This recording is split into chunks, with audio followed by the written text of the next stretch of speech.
କିଛି ନୂଆ ଶିଖିବା, କିଛି ନୂଆ ଜାଣିବା, କିନ୍ତୁ ବୁଝିବା, ପଢିବା ଏବଂ ପ୍ରୟୋଗ କରିବା ସେଇଟା ହେଉଛି ଓଡ଼ିଆ ପାଠଶାଳାର ପ୍ରଚେଷ୍ଟା।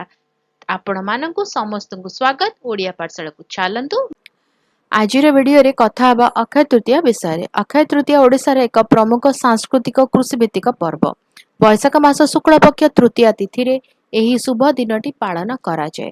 ପୁରାଣ ଅନୁସାରେ ଏହି ଦିନଟି ଅତ୍ୟନ୍ତ ଶୁଭ, କାରଣ ଏହି ଦିନ ଯେକୌଣସି ସତ୍କର୍ମ କଲେ ତାର ଫଳ ଅକ୍ଷୟ ବା କ୍ଷୟ ନାହିଁ ବୋଲି ରହିଥାଏ।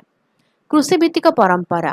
ଅକ୍ଷି ମୁଠି ଅନୁକୂଳ ଓଡ଼ିଶାର ଜଣେ କୃଷକ ପାଇଁ ଅକ୍ଷୟ ତୃତୀୟା ହେଉଛି ବର୍ଷର ସବୁଠାରୁ ଗୁରୁତ୍ୱପୂର୍ଣ୍ଣ ଦିନ। ଏହି ଦିନ ଅକ୍ଷି ମୁଠି ଅନୁକୂଳ ବିଧି ପାଳନ କରାଯାଏ।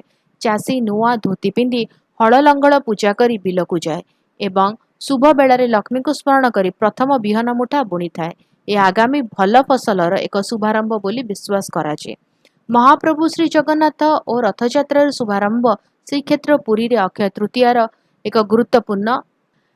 ଏହି ଦିନ ବିଶ୍ୱ ପ୍ରସିଦ୍ଧ ରଥଯାତ୍ରା ପାଇଁ ରଥ ନିର୍ମାଣ ଅନୁକୂଳ ହୋଇଥାଏ। ଶ୍ରୀମନ୍ଦିର ପ୍ରଶାସନ ପକ୍ଷରୁ ରଥ କାଠ ପୂଜା କରାଯାଇ ରଥ ଖଳାରେ ନିର୍ମାଣ କାର୍ଯ୍ୟ ଆରମ୍ଭ କରାଯାଏ। ଏହା ସହିତ ମହାପ୍ରଭୁଙ୍କ 21 ଦିନିଆ ପ୍ରସିଦ୍ଧ ଚନ୍ଦନ ଯାତ୍ରା ମଧ୍ୟ ଏହି ଦିନରୁ ହିଁ ଆରମ୍ଭ ହୋଇଥାଏ। ସାମାଜିକ ଓ ଧାର୍ମିକ ବିଶ୍ୱାସ। ହିନ୍ଦୁ ଧର୍ମରେ ଏହି ଦିନର ଅନେକ ପୌରାଣିକ କାହାଣୀ ରହିଛି। ବିଶ୍ୱାସ କରାଯାଏ ଯେ ଏହି ଦିନ ସତ୍ୟ ଯୁଗ ଶେଷ ହୋଇ ତ୍ରେତୟା ଯୁଗ ଆରମ୍ଭ ହୋଇଥିଲା। ଏହି ଦିନ ଗଙ୍ଗା ମର୍ତ୍ତ୍ୟକୁ ଅବତରଣ କରିଥିଲେ। ଅନେକ ଲୋକ ଏହି ଦିନ ସୁନା କିମ୍ବା ରୂପା କିଣିବାକୁ ଶୁଭ ମନେ କରନ୍ତି, ଯାହା ଘରକୁ ସମୃଦ୍ଧି ଆଣିଥାଏ ବୋଲି ବିଶ୍ୱାସ କରାଯାଏ। ଅକ୍ଷୟ ତୃତୀୟା କେବଳ ଏକ ପର୍ବ ନୁହେଁ, ଏହା ଓଡ଼ିଆ ଜୀବନଶୈଳୀ, କୃଷି ସଂସ୍କୃତି ଏବଂ ଜଗନ୍ନାଥ ସଂସ୍କୃତିର ଏକ ଅପୂର୍ବ ସମ୍ମିଶ୍ରଣ। ଏହି ପର୍ବ ଆମକୁ ପରିଶ୍ରମ କରିବାକୁ ଏବଂ ନୂତନ ଆଶାର ସହ ଜୀବନ ଆରମ୍ଭ କରିବାକୁ ପ୍ରେରଣା ଦିଏ।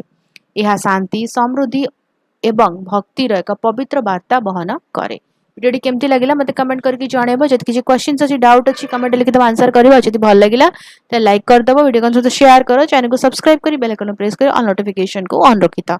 ତାହେଲେ ରହୁଛି ଦେଖା ହେବା ଭିଡ଼ିଓରେ। ଭଲରେ ରୁହ, ସୁସ୍ଥରେ ରୁହ। ମୋତେ